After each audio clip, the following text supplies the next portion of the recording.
I'm going to say this too. I've been carrying this water for a while, and again, I don't know if everyone will agree with it. I think Gravano was the one that did the car bomb on DeCicco. No, no way. No. Why? He wanted a spot. No, he didn't do that because because listen, here's how I know this for a fact. What Gaspipe did is what only Gaspipe would do. That was fucking 86th Street in Bay 8. It was a fucking beautiful day. It was a Sunday. You know how many fucking innocent people could have been fucking hurt with that bomb? It wasn't like they did it on a fucking side street. You know what I mean? 86th Street is busy. Your buddy thinks it was him too. Who? DeCicco says that. Yeah, but why? Well, it's his nephew. Exactly. Why? Because he ratted, or he cooperated. I'm sorry. And Gaspipe could have made it look like it was him. They could have blamed it on him. Gravano knew that they would have thought it was Gaspipe, so it worked perfectly. Yeah, but that bomb was fucking crazy, bro. I hear you though. I was a block and a half away. It was like a fucking earthquake. Really? I ran and looked out the window. I didn't see anything. Yeah. Go back to eat. The next day I find out. And at that point I was like 10 years old. So it wasn't like, oh, Frankie D, I know him. It was just a mafioso got killed. And then later I would learn who it was. How loud was it? It was real loud. Oh, forget about it, man. Loud as fucking. I'm telling you, we were a block and a half away up the street. And it fucking shook the fucking house. Wow. And I remember I ran right to the fucking window.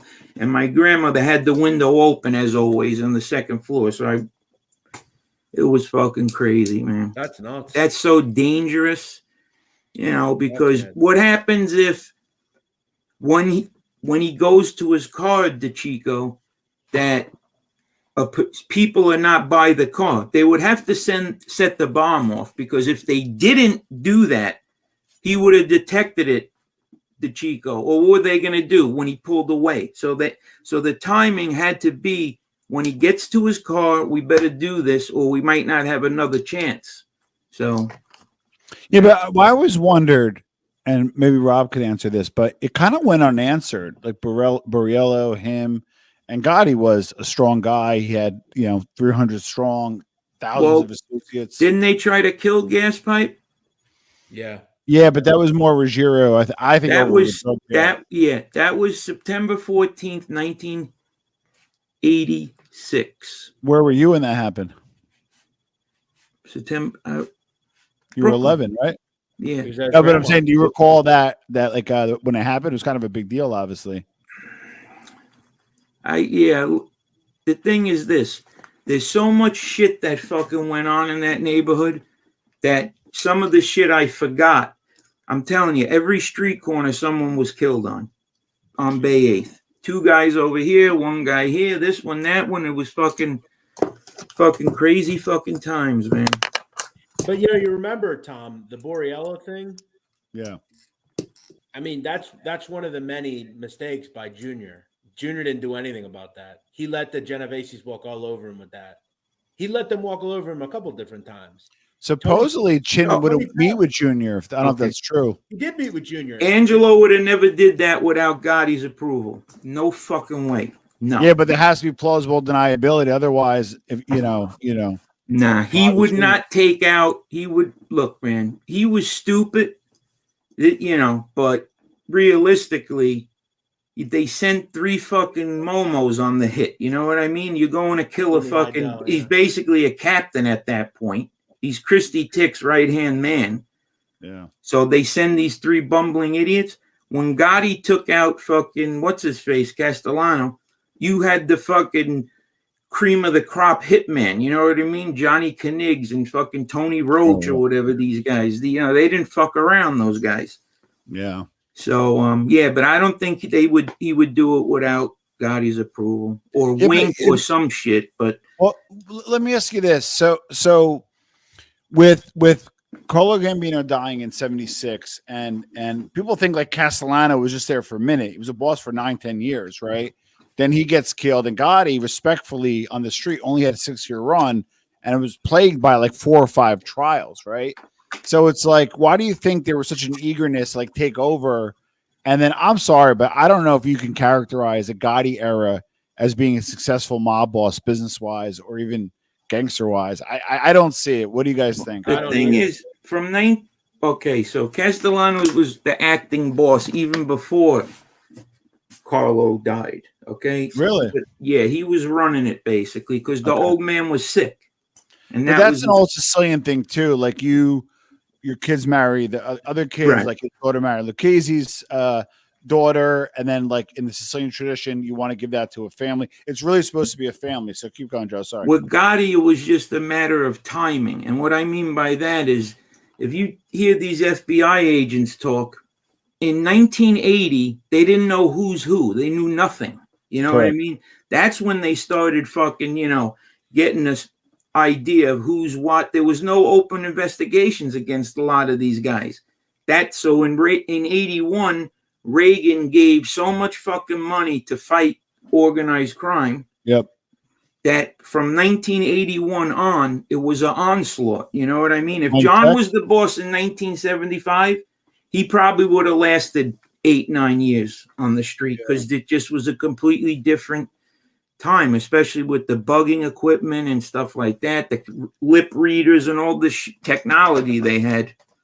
So, yeah, but I see Carlo Gambino still being successful in the 80s. He would have still stayed in his apartment. I don't see him getting caught on bugs. I see him with a tight circle. Like, I'm obsessed with the business aspect of things. And I get why you want to make every captain report. You want to plant and show your flag. That's great for businesses.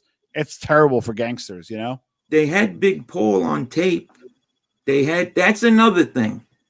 Everybody disses Gotti with these fucking tapes, right? Like, oh, he did this, he did that, he killed the boss, he's talking on the tapes. Name me a fucking boss in the 70s and 80s that didn't get picked up on a fucking wiretap. And remember, he's so right about this. Tony Duck's Crowell was on tape more than anybody. I mean, in the fucking Jaguar. Yeah, exactly. Good point. And what about Ralph Scopo? They got him. They had Fat Tony's Club, right? Jerry Lang. Between a Fat Tony and a Sammy, okay? Because Fat Tony could have said, Chin, you're throwing me under the bus because I'm not really the fucking boss. True. And what do you think Chin did? Nah, man, fuck it.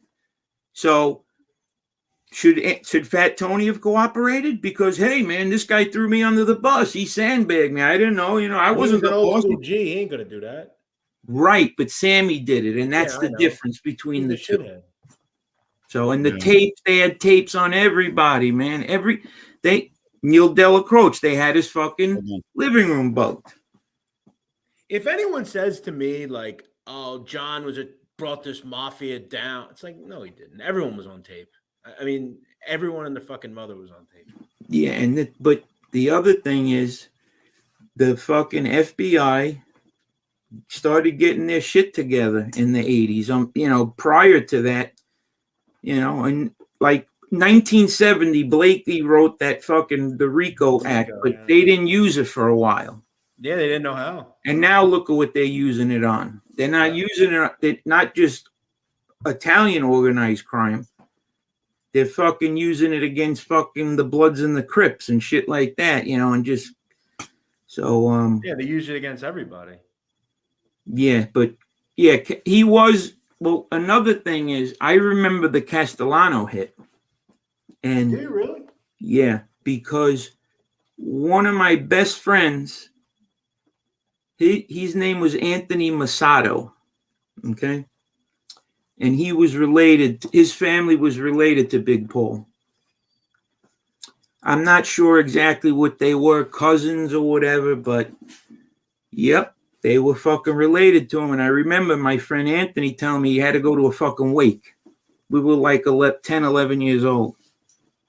Do you remember like that night on TV or anything? Like the No. Or anything? No. I don't remember. Yeah, a lot of them no. Because at that point in my life, you're a kid. I'm looking to go shoot hoops, you know what I mean? You really don't get mixed up in that shit. But I just like remember like when I was like 10 years old, Columbine happened, like that school shooting.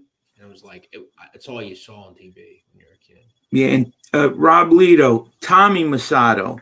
That was my friend Anthony's uncle. So, and he was, like I said, they were relatives of him. Joe, you seeing this football game? Do you got that on? No. I got all my undivided attention is to you, bro. This is sickening. I have the over 24-21. Pitt's driving. They're at the 20-yard line. Just coast, kick a field goal. We go to overtime. I hit the over. This fucking third string backup motherfucker. There was a fucking pick six. Fuck you, bitch. What? Is this on ESPN, the game? Yeah, they were in field goal range. This little fuck throws a pick six, goes the other way, and I'm going to fucking lose now.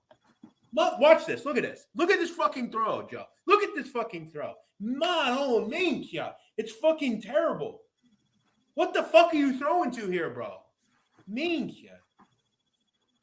Oh, shit. Oh, man. He threw it right to the... Dreadful, man. Oh, my God, bro. You're in field goal range. Just run the fucking ball, you fucking clowns. You got a third-string quarterback in. What the fuck are you throwing it for, you fucking morons? Narduzzi, he thought that linebacker might be blitzing. Why not run? He dropped back. Field goal range. Threw it right to him. Field goal. Fucking dick. Come on, give me a kick six here one time. So, what's the line on it? The game. Wow. The over/under is 55. 55. If it goes to overtime, I win. I mean, so sickening. You fucking idiot. Well, if they could get you need 6 points right now because they're not going to kick a field goal. No, it would have went to overtime and I would have hit it, Joe. Now it's not. No, I know. Yeah, definitely. Over. Yep, definitely. Game's over. Unfucking real. Fucking pricks, man. They call that a bad beat, homie. That's why I don't gamble. I only gamble on short things. I mean, that kid's a third-string quarterback, Joe. That kid. Unfucking real. So I got here late. What game is that? That is bowl game. Pittsburgh and Michigan State. Okay. The Chick-fil-A Bowl. My Interesting. wife loves Chick-fil-A.